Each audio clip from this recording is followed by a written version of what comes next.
Okay, welcome to you all. Amitopo. We will start with a bow and the four great vows.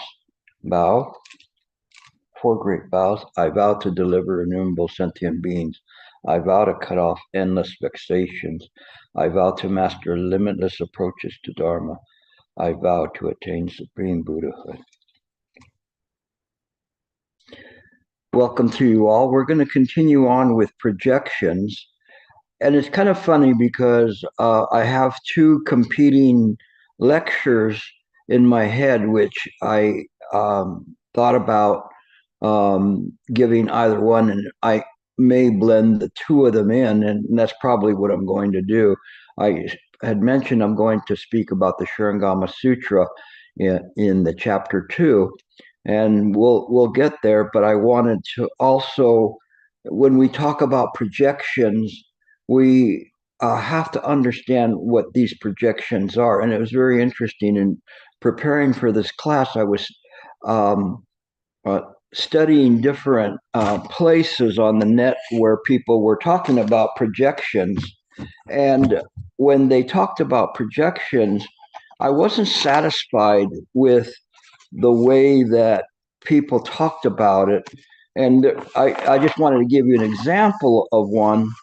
And this was out of actually a Tibetan one. So there may be some reference to the Dalai Lama here, um, but you kind of get a feel for it because it says, then eventually, if we do not have to project anything, each of you is an individual person, and you may judge me, and I may be your close friend, or you may be an enemy. Fine, no problem. However, His Holiness always points out everybody is a human being.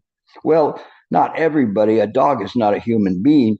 But anyway, everybody wants to be happy and nobody wants to be unhappy. And then it continues. I think this illustrates the fact that there are stages of how we can work with projection in order to diminish and eventually stop suffering, stop any problems. However, for both types of projections, helpful and unhelpful, we have to understand that what is the cause causing me to be miserable is thinking me. Uh, Everything that is all about me. And this is in the Shurangama Sutra where Ananda says, "Oh, I understand. It's actually our pure mind, our perfect mind, not this mind that's attaching." And that's where um, Shakyamuni Buddha yells at him. He goes, "Ananda, that's not your mind." And so Ananda was shook. He's going, "What? That's not my mind." This this is kind of a same kind of an erroneous viewpoint that's there that kind of gets perpetuated, and then it gives us a difficult time in terms of us trying to understand how to practice in the right way. And then I wanted to give you another one, and this is actually out of the 12 Nidanas, and it's the first one of fundamental ignorance, and this came out of a Buddhist periodical. I won't say which one. It isn't necessarily the content bad, but I did have a bit to pick on this. And it says, in Buddhist philosophy, fundamental ignorance is the root cause of suffering, driving the cycle of birth and death.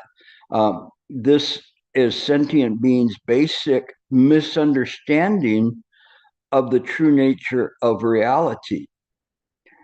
And so, do you see anything kind of wrong with this, or a little bit different than what we practice, where it's saying that this is the sentient being's basic misunderstanding of this, and it's written from the viewpoint again of trying to purify the self, to elevate the self to an undiscriminating level, but it doesn't go directly to the issue.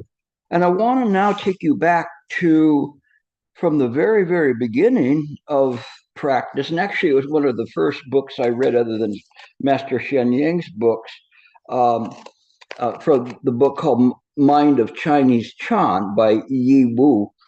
And it's a wonderful little primer on Chan Buddhism, and it still holds up today in its simplicity. But the first case here is actually his case two is Hueca searching for his mind. Hueca was the second patriarch after Dhamma or Bodhidharma, and Hueca went to Bodhidharma and said, "My mind is not at peace. Would you please put it to rest?" So he's saying, "My mind, I can't feel good. It's constantly agitating me." And so Bodhidharma answered, "If you bring me your mind and show it to me, I will put it to rest for you." So most of you have heard this story many, many times. Maybe this time you'll hear it for the first time. When he says, "I will put it to rest for you, show me your mind." Can you show anybody your mind? You go, "Gilbert, show me your mind. Gilbert, show me your mind. Gilbert, show your mind." Are any of those my mind? It isn't in this way. So Hueca's looking for his mind, his true mind. He was very sincere about this. He wanted to put his mind to rest. So he sincerely was there looking for the mind. That's not it. It's like somebody ever searching for a drawer. Everybody has a drawer in their kitchen that has all sorts of different things in it that are it's the kitchen drawer with everything in it that you put birthday candles, thumbtacks, rubber bands in there, all sorts. You're looking and looking and looking. You go, "Oh, I forgot I was looking for this." Oh, and then you put it back to forget again where you put it. But yet you can't find what you're looking for. You want to look for it, and you're searching and searching, and that was what Waco was doing, was rummaging through the appearances in the mind, looking for the mind itself. This is what is very important. He was looking for the mind, but all he saw was projections. But when he tried to look for mind, it is as if one would put two mirrors. I shouldn't say one. There's two mirrors facing each other with nothing in between. What could be seen? We could not know it from this side, right? Because when we peek in, then we'll see our face and we go, "Oh, that's Gilbert's face. That's his original face."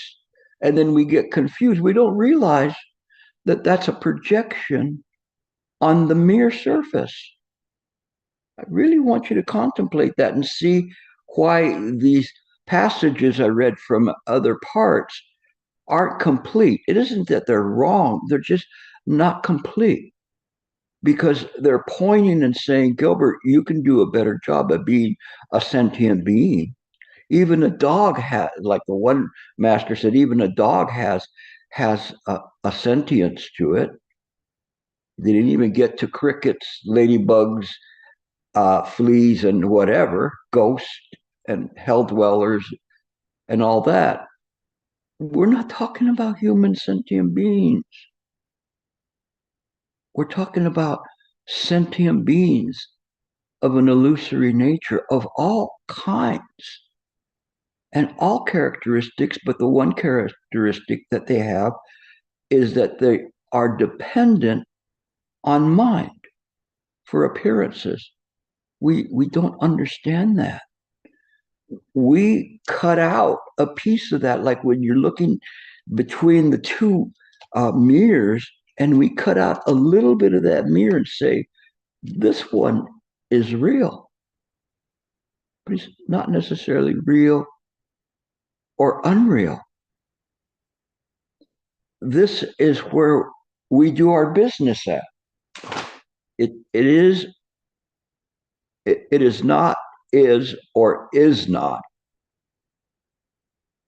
this is not easy for a sentient being to be able to fathom, much less accept it.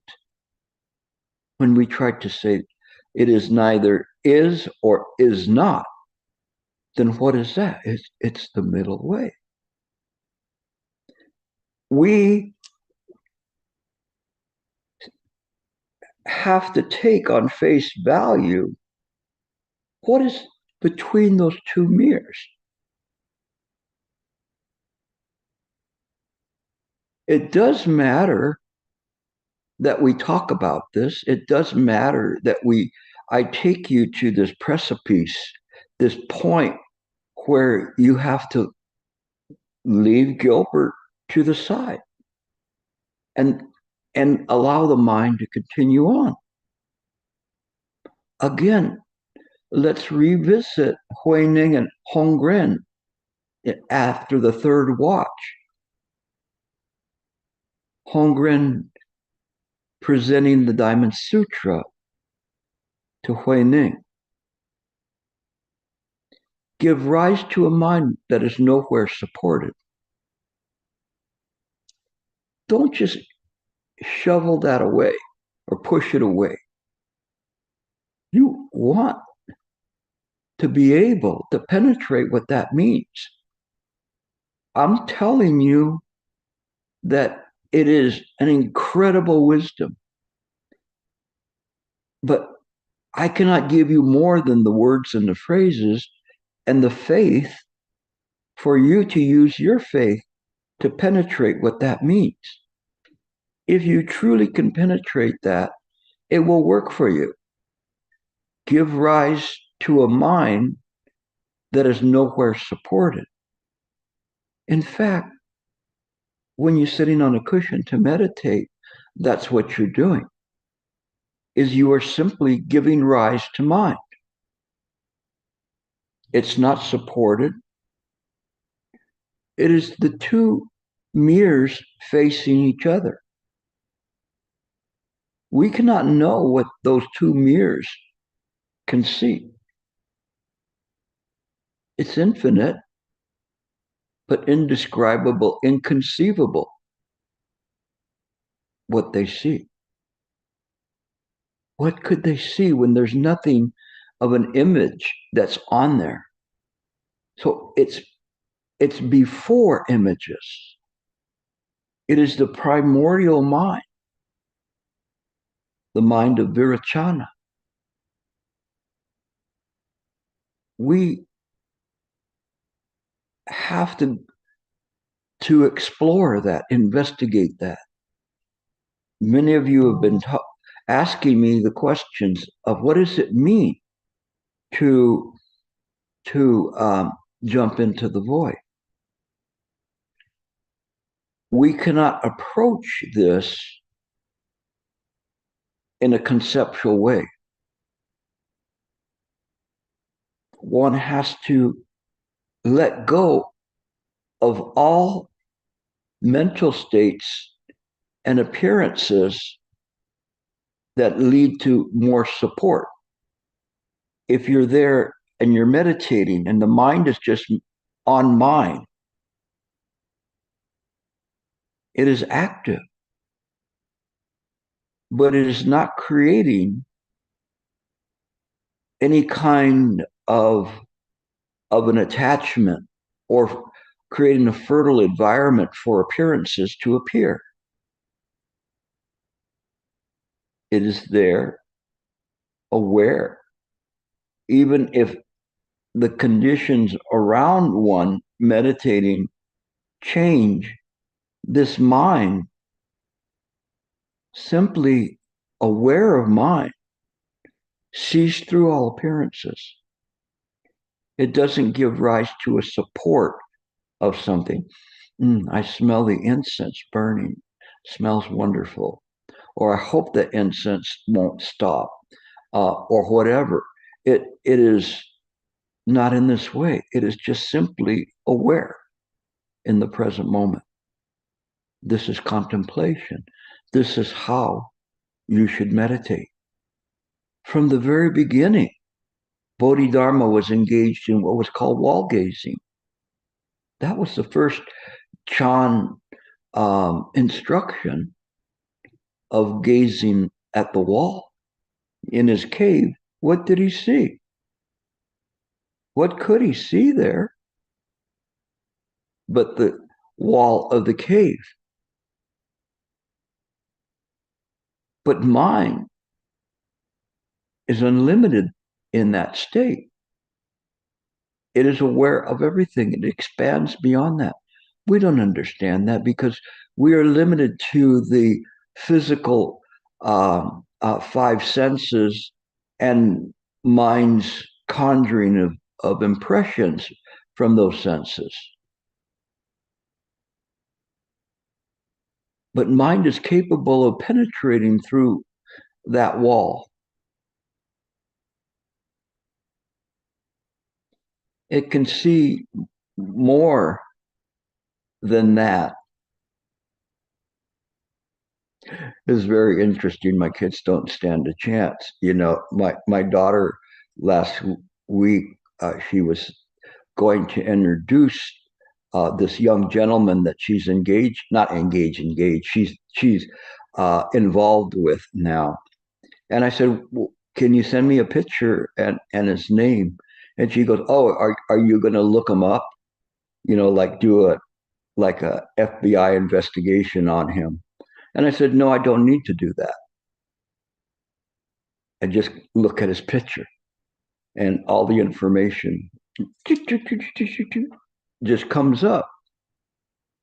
It is a different sense of perception because it's not one that's a spatial one or temporal one, but one is aware of things just simply by looking at the person. The good news is I said I will meet him. So the first time that she did that, I I decided not to meet the person.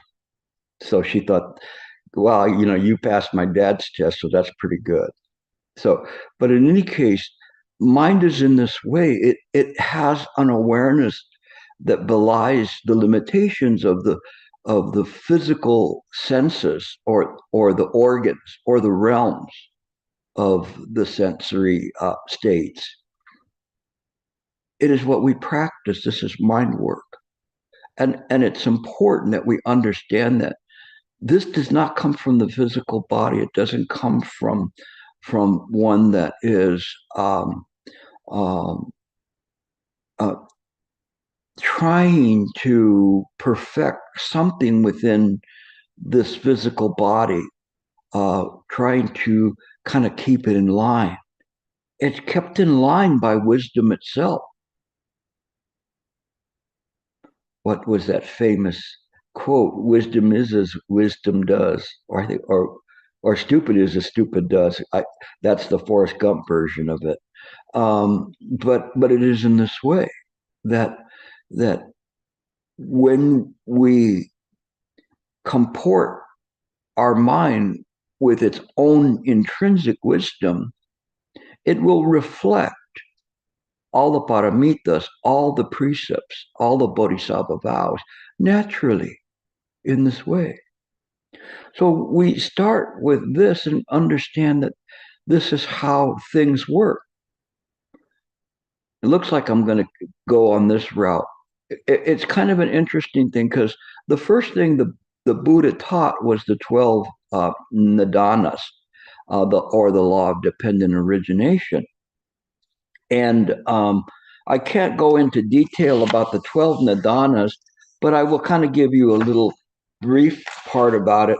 That the first nidana is fundamental ignorance. This is where somewhere in mind, and we cannot say when this happens. It's like somebody asking, you know, who created God? We cannot say that. Who, you know, what? How was the Buddha created? We cannot say that. We weren't there. We came along a lot later. And what I want to do is draw a parallel between Christianity and Buddhism and please, it's not that I am criticizing Christianity, but I'm using it as a parallel analogy as to how things work, and what we're talking about projections, how that works. So in Buddhism, we have fundamental ignorance that comes up. And as a result of the fundamental ignorance, there's formations, consciousness, name and form, the six sense bases, um, the eyes, ears, nose, tongue, body, and mind, uh, feeling or sensations, cravings, or desires. That's up to the eighth. Uh, becoming or worldly existence. This is Baba. This is like starting to have a creation of something, and then there is the birth or becoming, and then finally there is the death, and it's a progression. In our practice, we, in order to decipher those 12 nidanas, we don't cling to them, but we reverse engineer them, working our way from death to birth to form and the sensations and cravings and all the way back to consciousness and then to fundamental ignorance. All of this is the contemplation of these, and then there is the original source, which is mind. Now, in Christianity, it's very interesting because there was a God, and then God created man. And some of this is kind of, I'm not quite sure how that works because God is said to be infallible, but he created man and put him in the Garden of Eden. He doesn't have a job. He doesn't have anything. He's just watching the fruit grow on the trees and he's just there. And so God saw that he was lonely, so he created a woman companion. So it was God that set that into motion. And then if you follow the Bible, it says so and so beget so and beget, beget, beget. There's a lot of begetting in the beginning and a lot of killing later on. But in the beginning, it's begetting. But they were in paradise. And when they were in paradise, they wanted for nothing. They didn't need anything. They didn't need clothes. The temperature was perfect. Everything was perfect there. And then a snake tempted the female, Eve. Where did the snake come from? I kept wondering, like, where in the heck did that snake come from? Like, what kind of a trick is this? But the snake tempted Eve to eat from the forbidden fruit. And then after a while, then they noticed they were naked and they got thrown out of the garden. And you know the rest of what's happened. You know, they started fighting with other religions. But in this kind of a scheme, it is them who are projecting things. They were the ones that were responsible from falling out of grace. And so it's blamed on the sentient beings.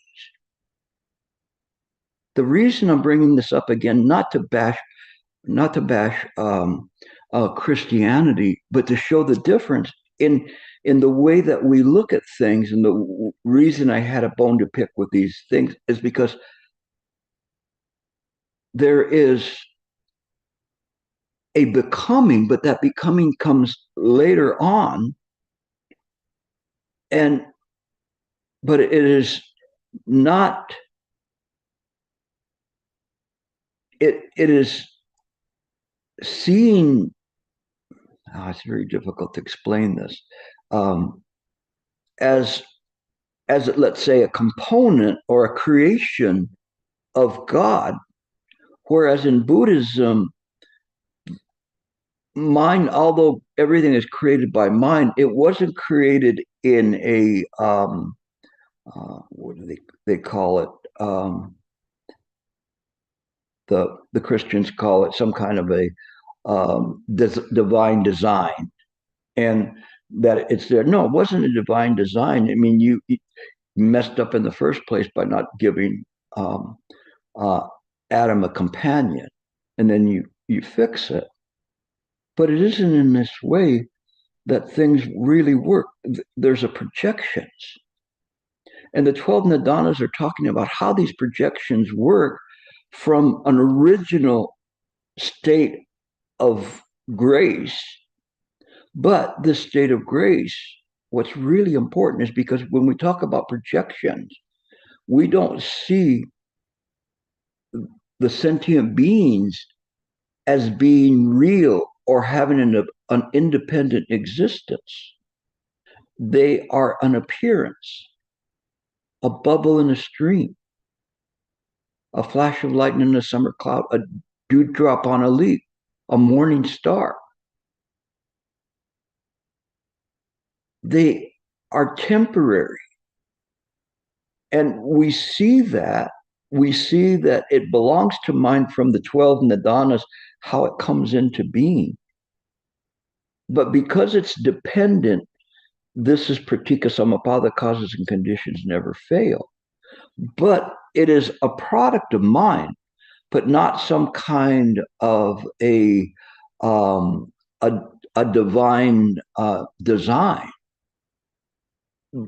but a course of how the mind works. And we understand that these projections, they due to the 12 nidanas, the function of the 12 nidanas, create birth and also create death, and all the way through.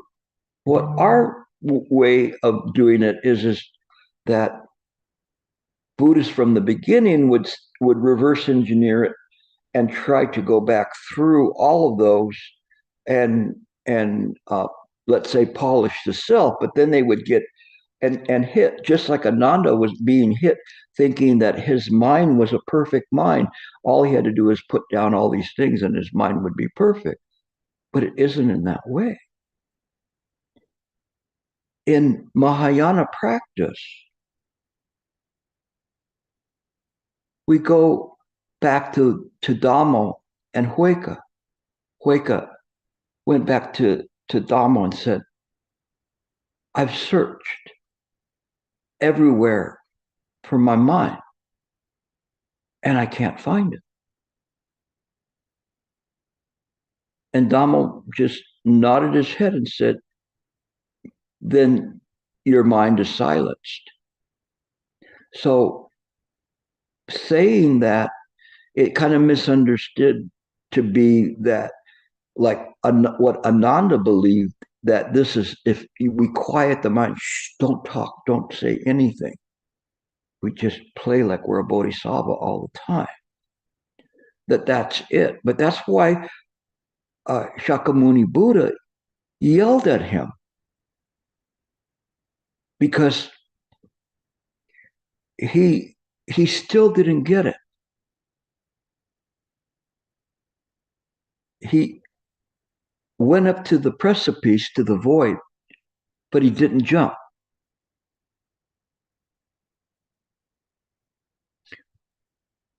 It is just ekayana, just one mind, whether we call it the mind of Manjusri or whatever.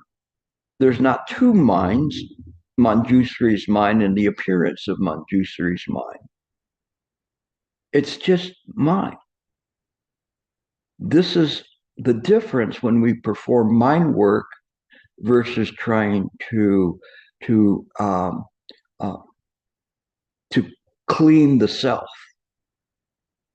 When we sit and meditate in the proper way, progress comes very, very quickly, as many of you have already found out. Using the method in the right way, it's different. It really is different. If you use it sincerely, it is mind watching mind. How can that be? How could it not be? There's no place that one could look at and not see mind, including that which is perceived to be looking is mind. We don't understand that as a samsaric sentient being, much less a dog.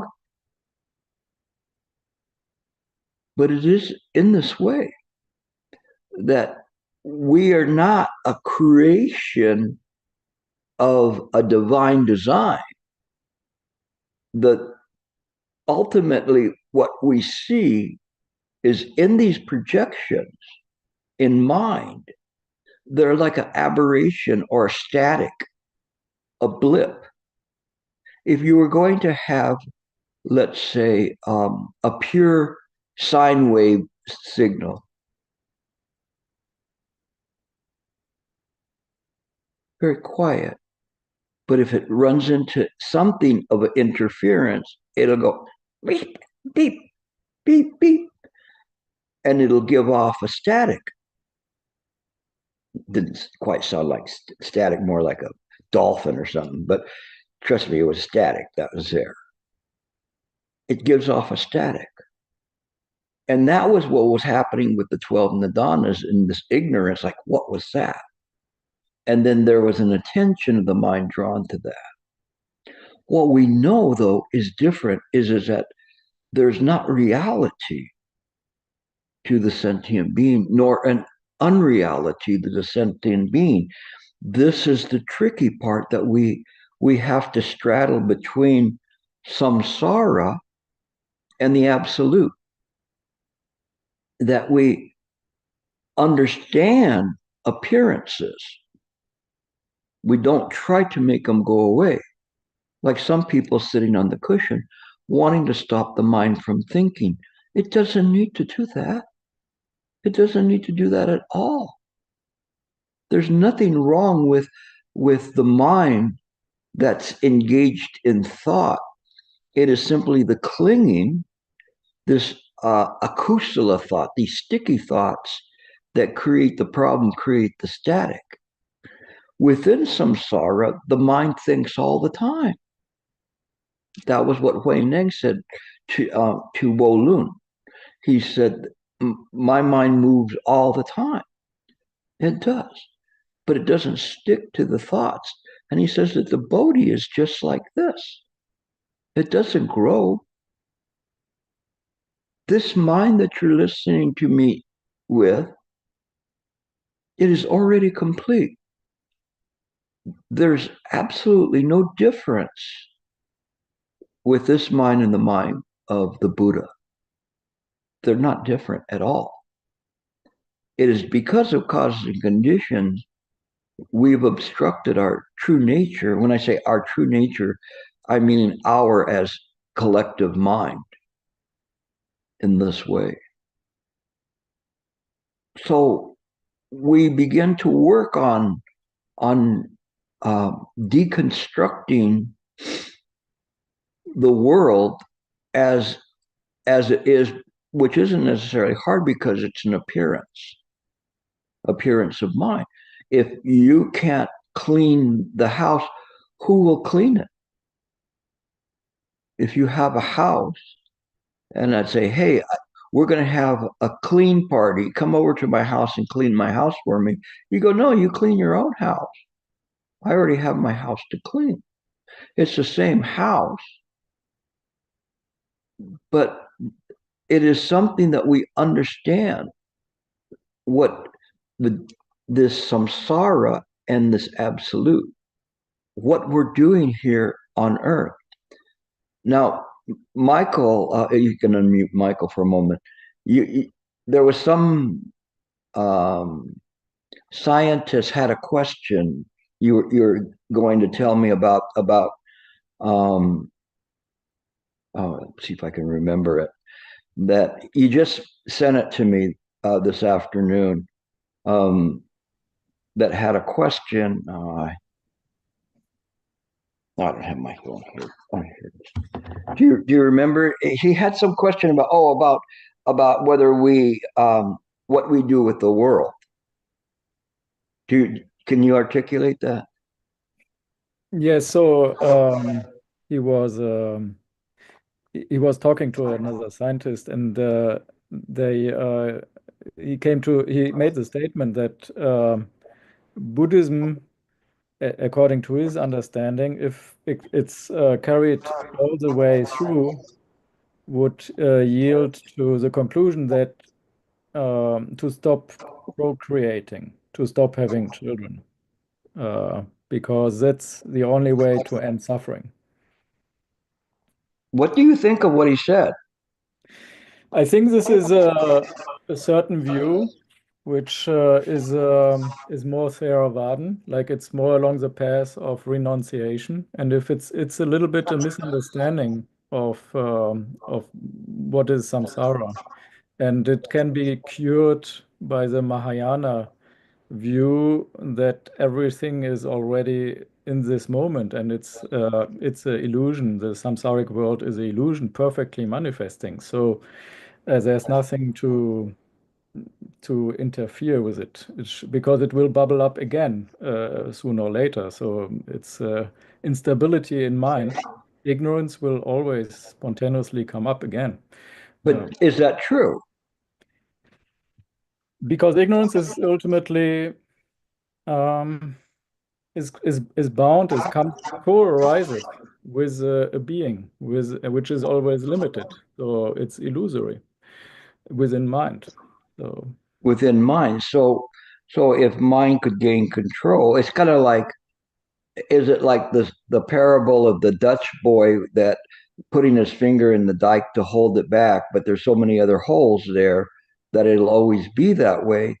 Or is it like someone um, who is working and working and working and patching it and saying that with this patch it'll all disappear?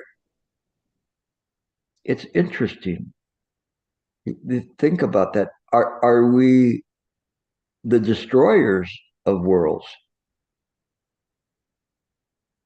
That hit me a long time ago, many years ago, um, which would probably scare a lot of people. And they'd say Gilbert is for destroying the world. I'm not like evil Emperor Ming or something that's going to do something like that. It's just an interesting thought that's why I always say, that who is going to be the last one to turn out the lights in these appearances.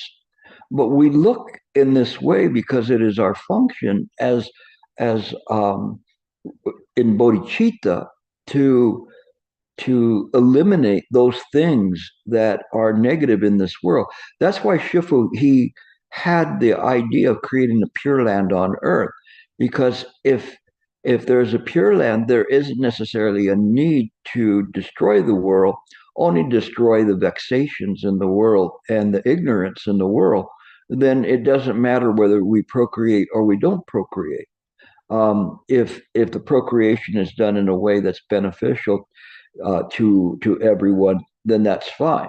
If we're overpopulating the world, then that's not fine. But you would presume that there'd be some control over things via wisdom. So it's something interesting to look at. So when you brought that up, I thought, at least this person is thinking in this way.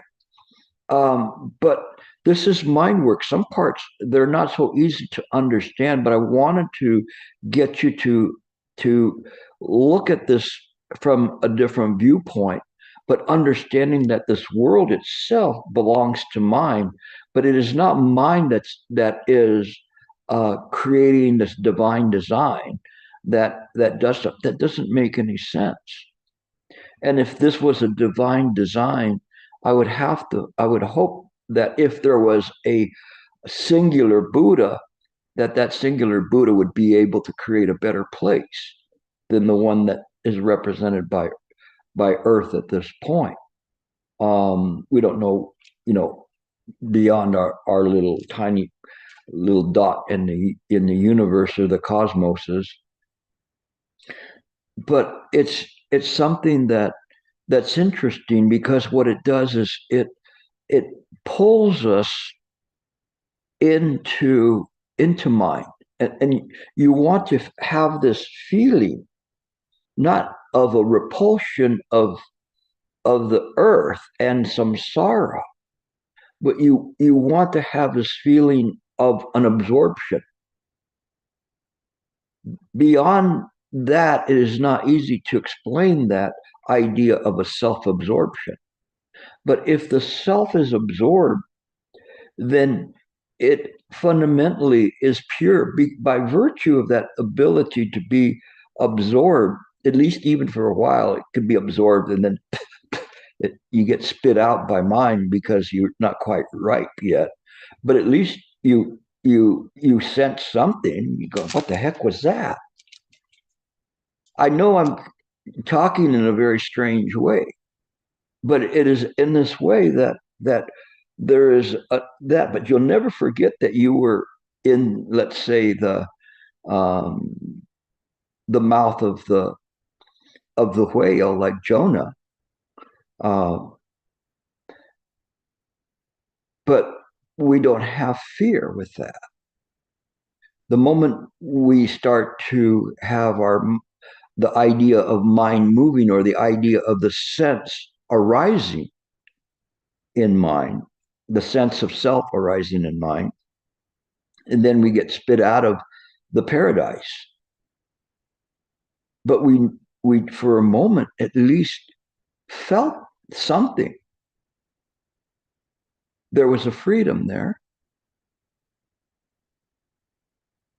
a quietness.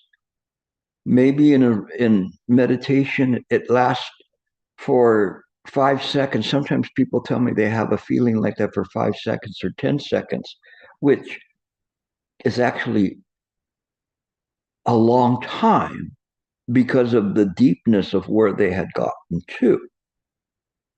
And then sometimes it can last for a long time. It can last for months. We don't try to seek it out.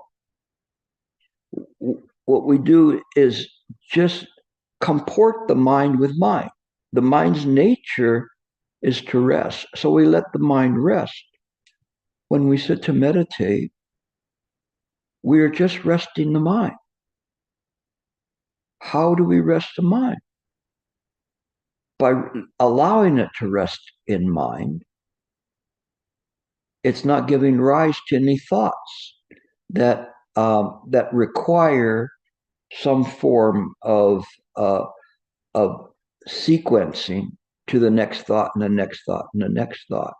That's why the ancients talked about one thought for 10,000 years, because it feels that way.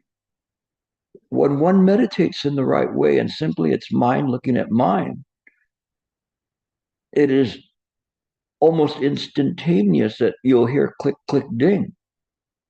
You'll hear the sound of the bell. How did that happen so quickly? Because the mind was simply resting on the one thought.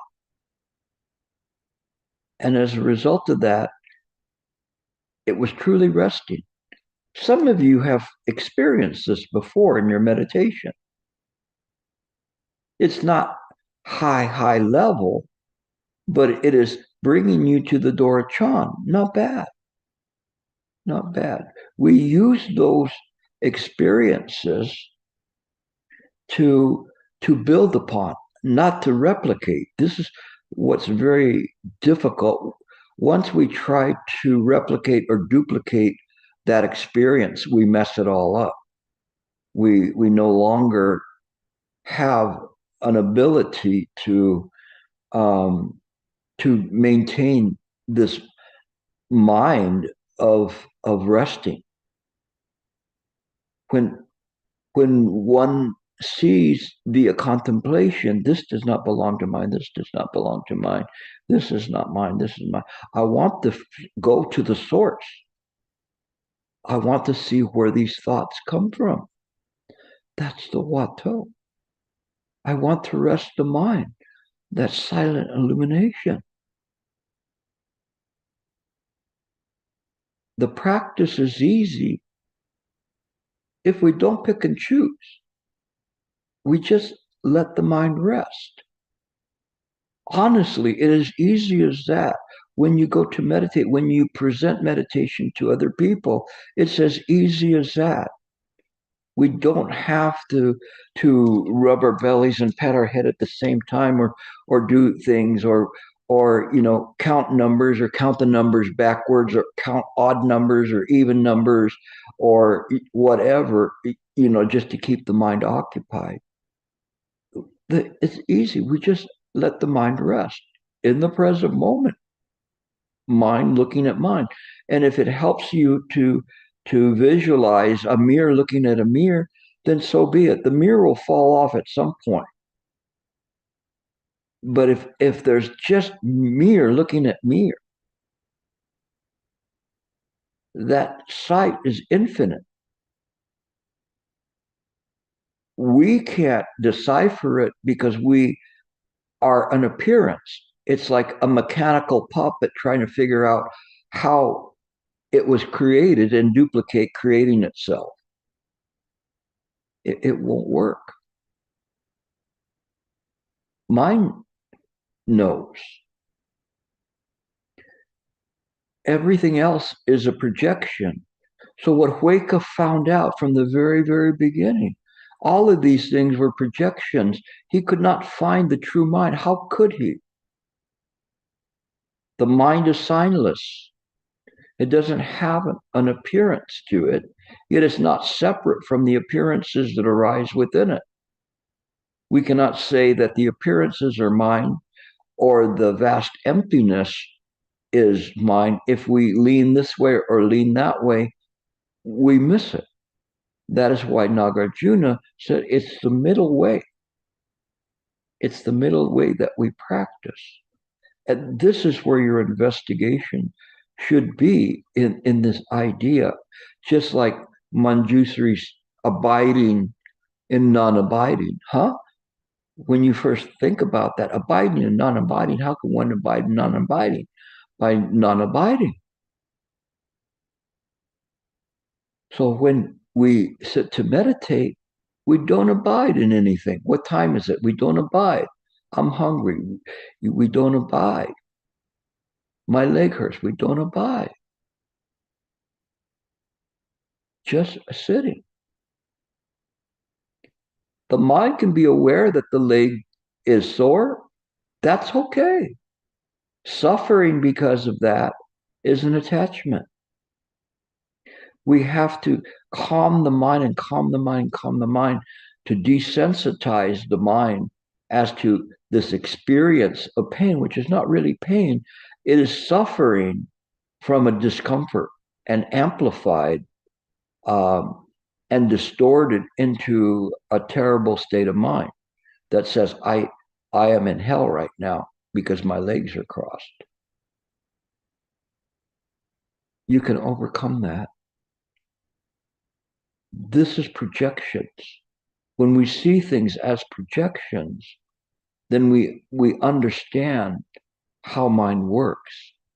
We understand the key to this is that it is being projected on mind, on the wall of mind. Nowhere else could it be projected. It couldn't, because if that's the case, it would be completely non-existent. But by the virtue of its appearance, it exists, but by the virtue of its transcendence, it doesn't exist. But those two are not contradictory, because in the suchness of mind, that's just the way it is. This is not easy for us to understand, but the more we place our contemplation on this, you will find that once you do this and then you go and you read the sutras are going to make sense to you. If you're doing this and you are clinging to the idea that this this mind is your mind, then it won't work that way. It just can't work that way. But if you just see that it's all mine, there's nothing outside of mine, and you begin to accord your view of the world with that, that's right view. When one has right view is something that enables us to engage in the absorption of the self. Right view only applies to samsara. In the absolute, what could one call right or wrong? True or false? It is the suchness. We can't even say of all things because there's no things to have a suchness about.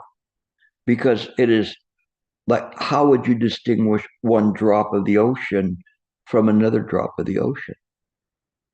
It is just this way. So I wanted to present this to you in terms of projections to give you a chance to take a look at it. And again, I was going to talk about the Sharingaman. Maybe next week I will get there. But I wanted to bring it in a practical way to you so you see the difference. So it isn't something like a Christianity viewpoint where there is a supreme designer of everything that's there, but that we see the things. The only part that is unsolvable is, how did ignorance start? We don't know that. I guess it's as unsolvable as, how did that snake get into the garden? You know, like, what the heck is that? Like, who put the snake there? No. And and you go, well, that doesn't even make any sense. How would you put Why would you put a snake in a perfect paradise? I don't know. I'm having a hard enough time trying to figure out the Buddhist side, but in figuring out the Buddhist side, what I understand is everything is connected via causes and conditions, and there is a genuine interest and a compassion that permeates all of us because we're not separate from that pure compassion, unbridled compassion, of the of the Buddha heart, and that to me makes more sense in terms of that, and as one begins to practice in a way where they're radiating out compassion in everything that they do, demonstrating the inconceivable on earth, or in samsara, I should say, more apropos, demonstrating the inconceivable, then it makes sense. Okay, I'll finish there, and I'll take questions.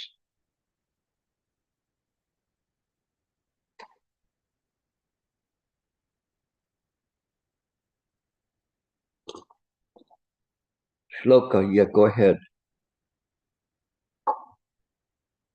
Hi, Gilbert. Thank you so much for the lecture.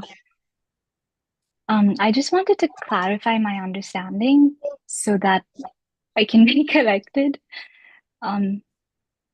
So when it is said that this world is not real or does not exist, what is meant by that is that this world is just a projection by mind on mind, and therefore it is impermanent or temporary. But the projections are still here. And so that's why it's not unreal, or it doesn't not exist. They are just transient or always changing. And so to give rise to a mind that is nowhere supported simply means to not pick or choose, or to not give support to any notions of real or unreal, attachment or nihilism, self or no self, but rather abide in the space between and carry out mind's natural function, which is rectifying its own ignorance. And that is what needs to be experientially realized through practice and contemplation. This is as far as the road takes you. Your next step is to jump.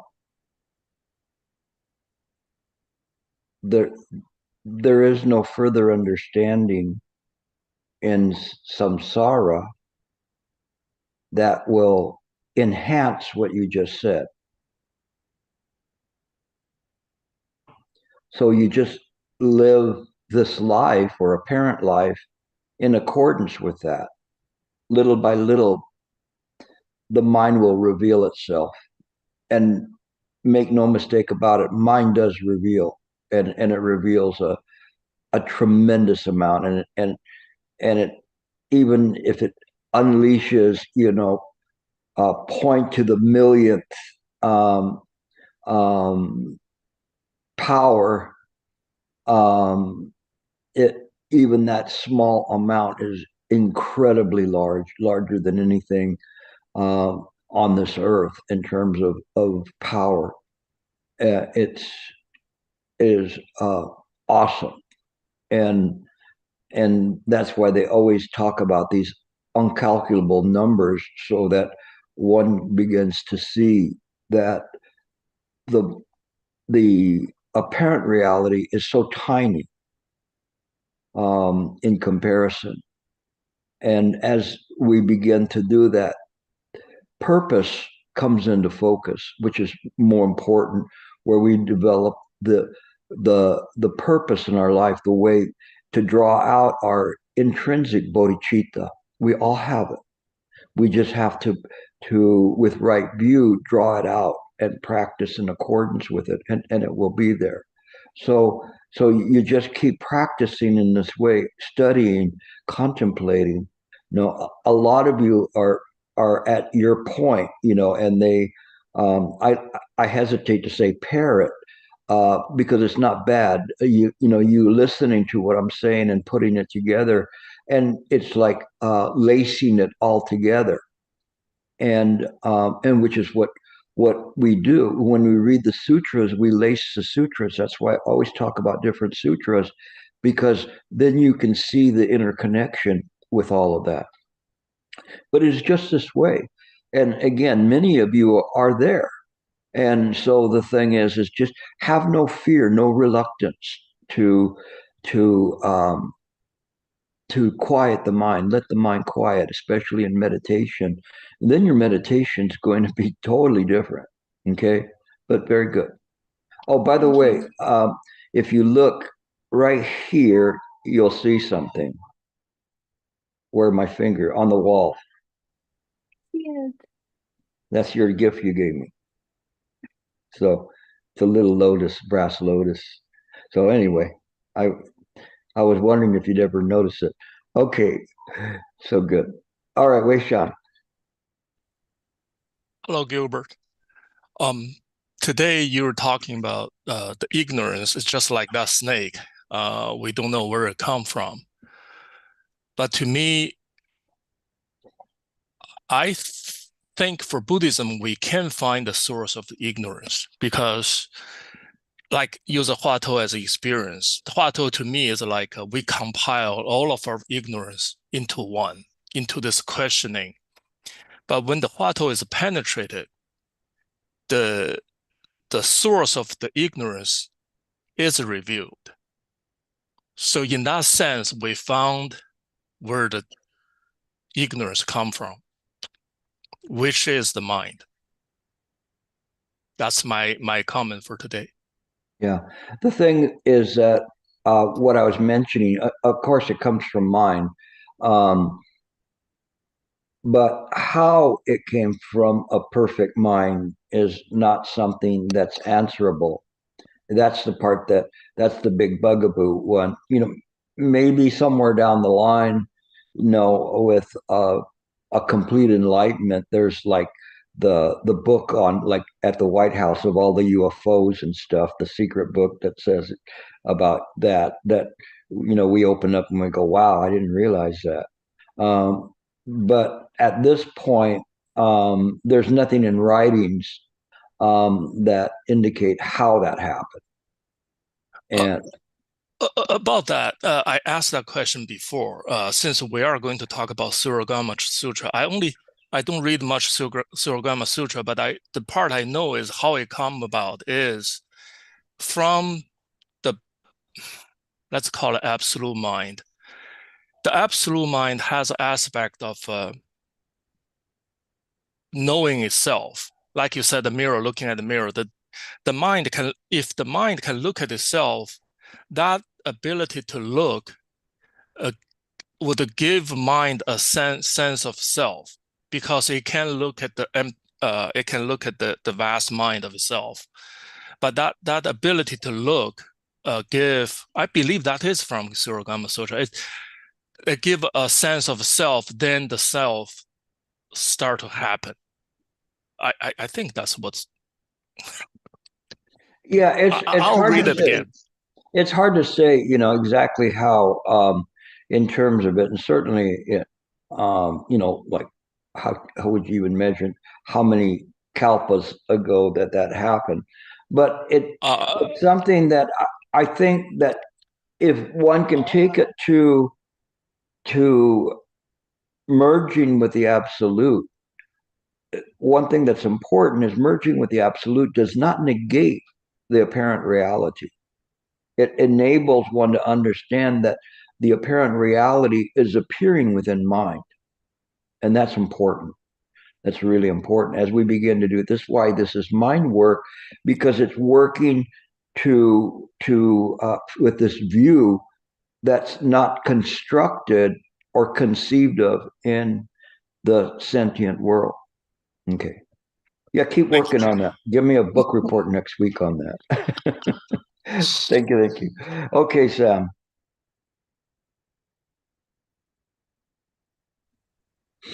Amitofo, Gilbert. Thank you for your lecture today, as always. I find it funny with all this talk of two mirrors. While you and Wei Shan were talking, I realized on my desk I have two mirrors, and one's right in front of the other. It's very bizarre. But regarding the two mirrors, I'm going to paraphrase you because I can't remember exactly what you said at the beginning of the lecture, but you were talking about the two mirrors facing each other, and when there are no appearances or phenomena appearing between the two, that is the primordial mind. And I may be misphrasing you, but going off of that, I wanted to ask you is it that in connection to Huineng saying that, his mind has, 1,000 thoughts a day or things like this, it's not that there's like literally like the absence of this, but it's rather that mind doesn't see what's appearing as something external or separate, these two in between these two mirrors? Or is it that it's not sticking to them and letting them pass, these illusions appear to arise and appear to cease without grasping or pushing against any of them? This is a very good question, Sam. And I want you to examine the question from the idea of the construct of what would be better as to how you would do that, because you asked that question from two different viewpoints. I don't know if you knew that. I think I do. Huh? I think I do now, after you pointed it out. Yeah. So one of them is that, is this something that there's constructs, or is it just something that's mine? So it's just mine, but when we interject the self in there, the self puts its head inside between the mirrors and look, I want to see this, and that was your latter distinction, but the first one was the more correct way of looking at it. Okay, and so just seeing that this is just mine, and not that it's a construct. Why would the mind say that it's a construct of mind? It just sees it as it is, the suchness of it. And it doesn't, even using that is a poor use of words, because it is suchness. We can't even say it sees sees it as suchness. There's no it there. It doesn't distinguish in any way or engage in any kind of a how would you say it?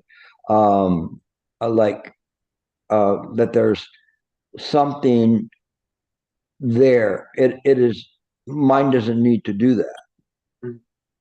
Okay, it is the ego that comes and then begins to call things out and define it. And that's why in the Yogacara school they talked about the seventh consciousness, and that seventh consciousness is one that working within the Alaya Vijnana, the eighth consciousness is interacting to create the idea that there is an existence there that's looking at all this. When the seventh consciousness is then neutralized, then it's all the Alaya Vijnana acting in an undefiled way. That's kind of the best way you could describe it in the Yogacara school. But essentially, yeah. So as you see the questions, then think about that. That's where you want to have your contemplation at. So it's good. Thank you. Yeah, it's just yourself kind of sneaks in the door at the end. And that's what I'm here for. Okay. All right. Okay. Rachel, good to see you. Good to see you, Gilbert. Thank you for the lecture. I'm wondering, sometimes you talk about how don't be afraid to jump into the void because you don't have to leave you'll still have your personality, you can still follow function and be in the world. But I feel like I must not be totally understanding what you mean by that, because I know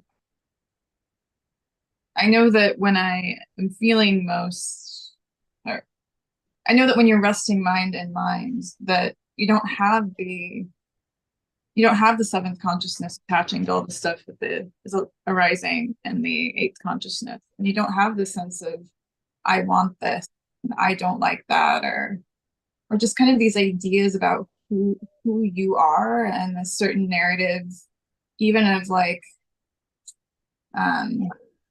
oh, I need to go to work tomorrow, do a good job so I can make other people happy or build towards something.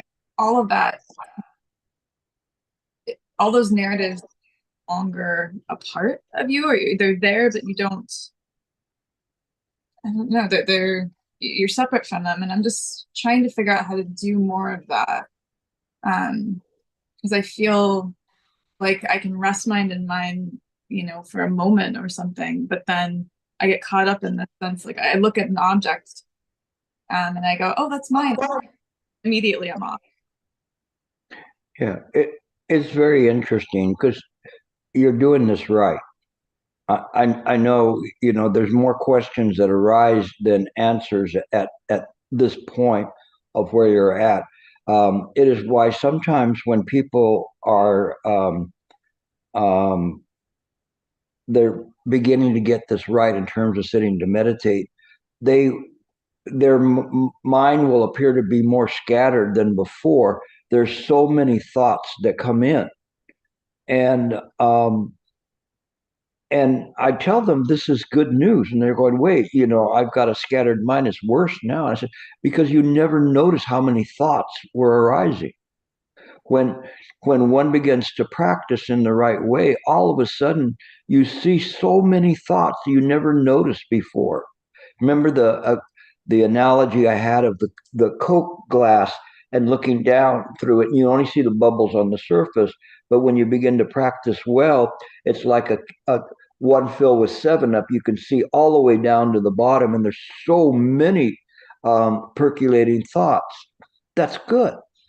It's good that you are identifying that these thoughts are arising in the mind.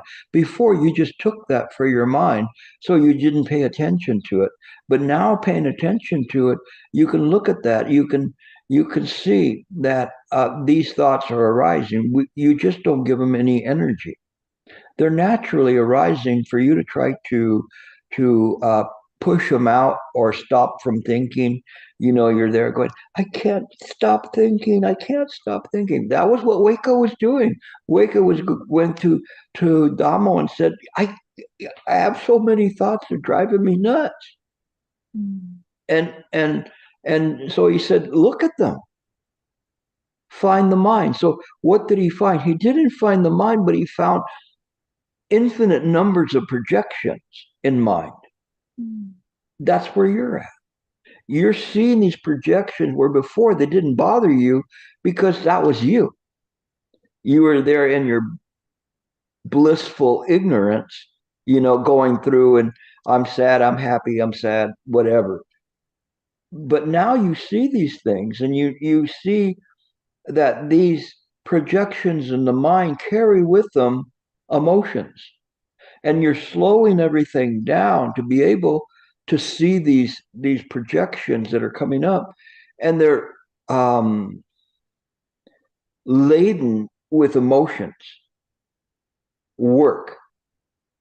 You don't go, oh, yippee, I'm going to work tomorrow. I can hardly wait to go to work, right? Said almost no one. But you know, that's the way it is. But you see that that thought is now laden with some other impressions. So it becomes heavy. But when you begin to understand why you're seeing them, there's a liberation there. Because you can just let it go, let it pass by. All of these things, there's going to be so many more because you never noticed how many there were. So it's not bad. This is a good stage that you're in. This is called discernment. And you use this discernment to see all of these thoughts, but you don't have to chase them away. You just let them go by. Whew, whew, whew. You know, and so it would be like you're sitting in a park. I'm trying to say, hopefully this doesn't offend anybody or offend morals or something. And some creepy guy comes up to you, and you're sitting in the park on a bench, and says and sits down and wants to engage you in conversation. You know, you don't have to chase them away. You just blow them off. Okay. And so you have all these thoughts that are the same way. They're these creepy thoughts. Oh, you know, it's not just work, it's work, right? I've got to go to work. It's not all bad. At least you get a half-hour break at lunch and 2 10-minute breaks or whatever.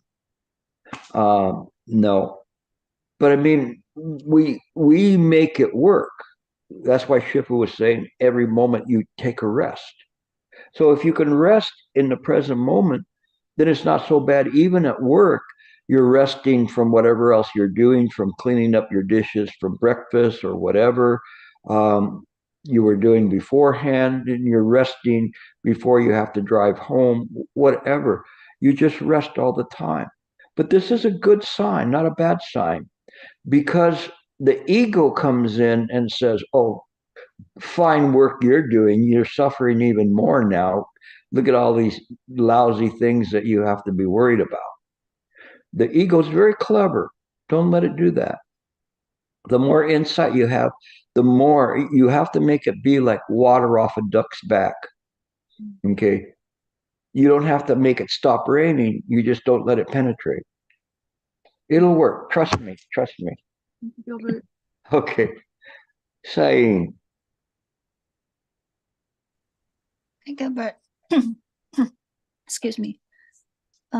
So when you bring up your awareness and let's say when you're reading a book, so do you still read word by word or line by line or page by page? If I'm reading the Dharma book, I read very, very carefully. In my regular reading, I don't read words. I read a half a page at a time, and it just absorbs it. I can't do that with the Dharma though. There's just every word, every phrase there's something important with it. So it just depends on what I'm reading. Right now, just for fun, I'm reading some action book. Um, it's taking me forever to read it because I can't justify spending time to read it for more than 5 minutes at a time. But anyway, but the Dharma, I really study it, and it is part of the practice. It doesn't matter how far you go in reading a Dharma book.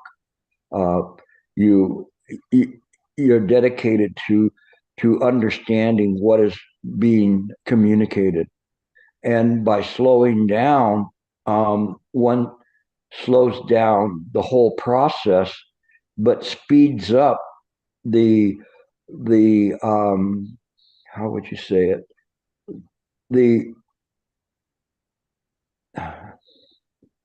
not words, it speeds up the realization of what is what the author wants to impart to you, and it goes deeper because you've slowed it down and you're looking at it, and you're realizing that this is precious. Some Dharma books, they always have refrains, like the Diamond Sutras is a good example of that. But that refrain is not necessarily bad because it's telling you what's important to look at, what's important to contemplate. So this is how you read. You read very, very carefully. And if you don't understand the Sanskrit word, Google it, look it up, and find what it means.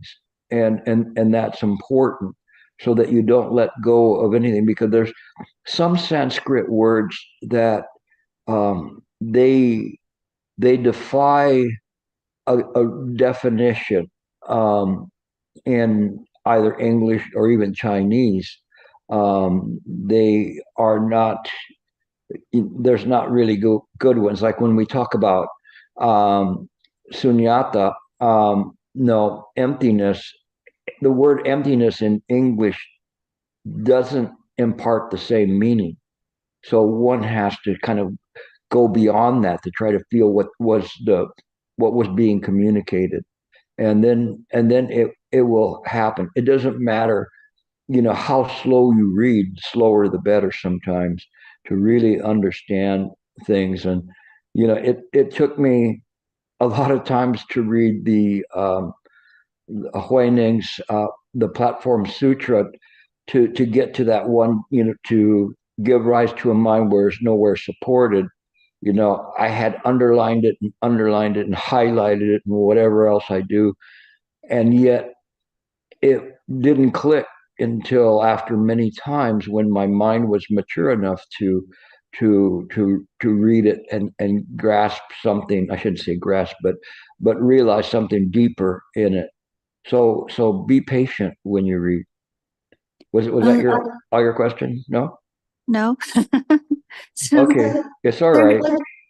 the reason I'm asking this is because I feel when I bring my awareness up, I do want to aware at once.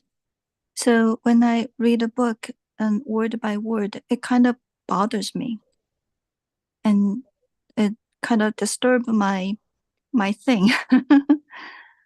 And Well, not sure what's wrong.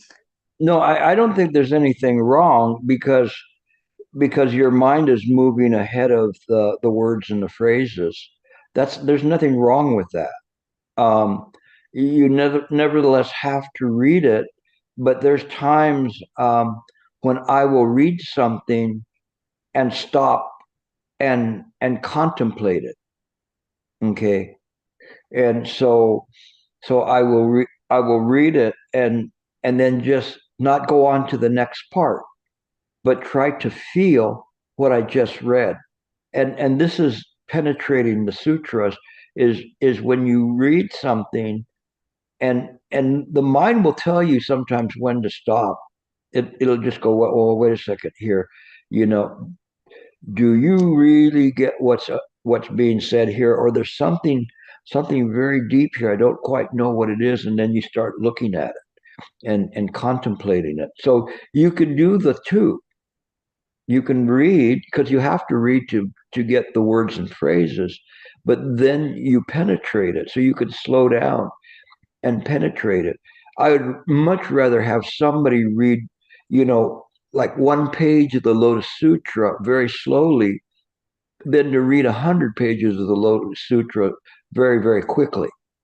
There's so much riches in every single page that you reading it slowly, you are able to penetrate through the writing. So you can. That's the way I would recommend you do it. Read the words, and then contemplate. If there's something there where you feel that I don't want to go to the next part, then so be it. It's better that way.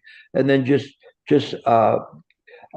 when you finish mining that part, then you go to the next part. Sometimes I do that even here, when I lecture, I don't even finish a complete sentence, and I'm already talking about what this part is before the comma, because it's so precious. So read that way, with that sincerity, with the interest of wanting to penetrate, and you can't go wrong. Okay. So, and the reason that I feel it kind of bothers me, or kind of break up the calmness in my awareness. Do you think could it be the awareness was brought up by the self, or it's kind of a fake awareness? No, what it's doing is it's clinging to that, and then what happens is that once that happens, then the mind begins to discriminate good and bad. Then you've lost the essence of what you were reading. So your mind should not be disturbed. It should develop a pattern of reading in this way, where you realize you have to read, but where you're at right now is that you realize there's the third level of understanding. The first being Shravaka sound here, and the second is the metaphysical of the Mahayana, and the third is the esoteric, the secret meaning or hidden meaning that's there, and it's plain as day, as if your mind is quiet, that third channel is available.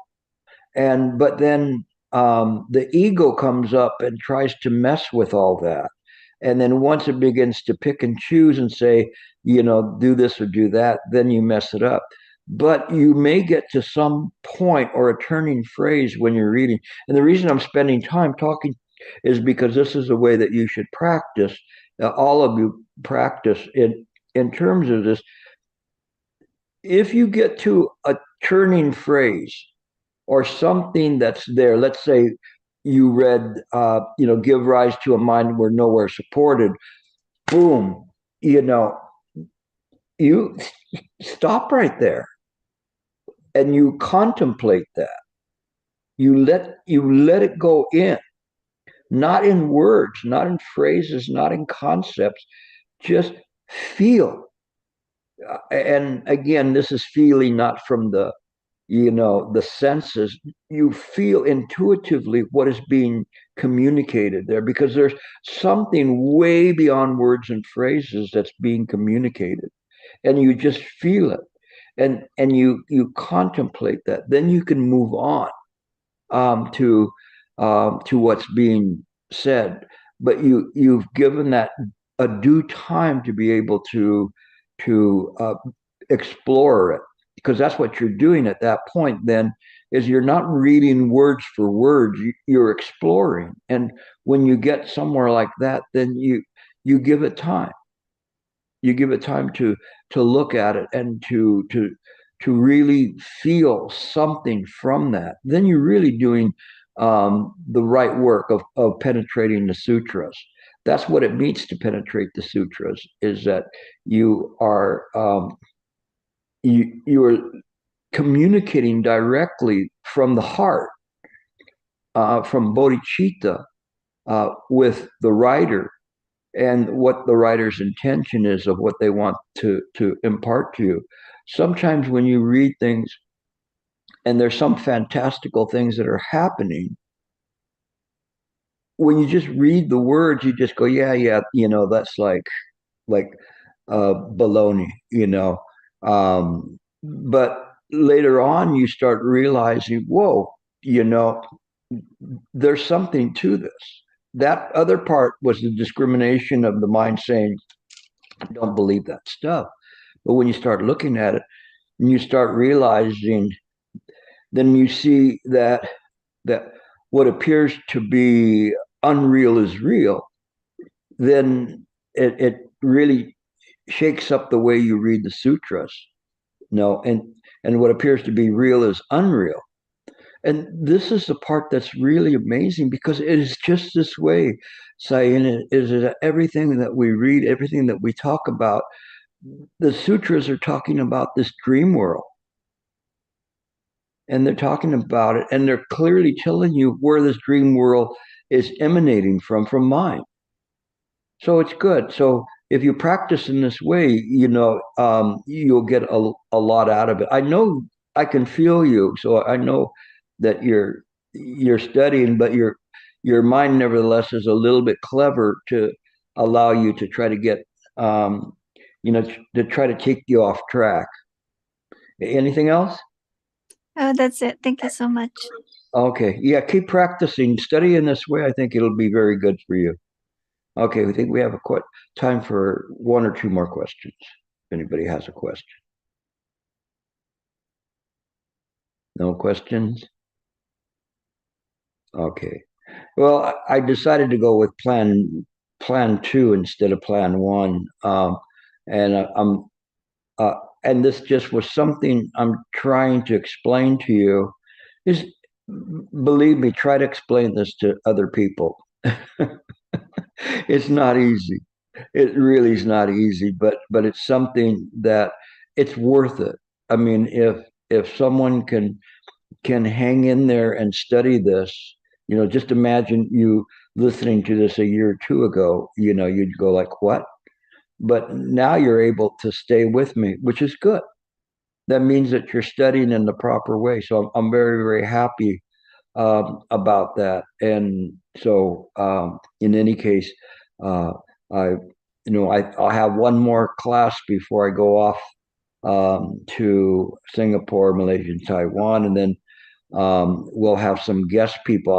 I do ask you to support the people that are coming up as guest lecturers, because this is what we're doing. This is what I want to do, is introduce people that have something worthwhile to listen to, and to maintain a high quality of presentation in this one. And again, to those who are going to be presenting, please,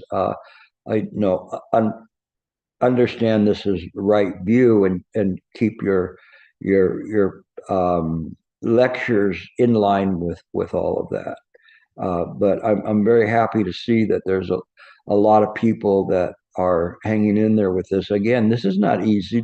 That's why not too many people present this kind of a Dharma. It's a lot easier to present a Dharma that tells you to be a good Boy Scout or Girl Scout, in this world. But you are doing that. You are doing that by demonstrating wisdom and compassion. It naturally happens that way. And there's so many of you already demonstrating incredible compassion. I'm really touched by the level of your daily practice. So I thank you all for that. Okay, we will finish then. Amitofo. Blessings to you all, and extra blessings to you who have people who are ill, or if you are ill. I don't forget about you. Okay, every night. I pass blessings on to every one of you. And yes, I am talking about you. Okay.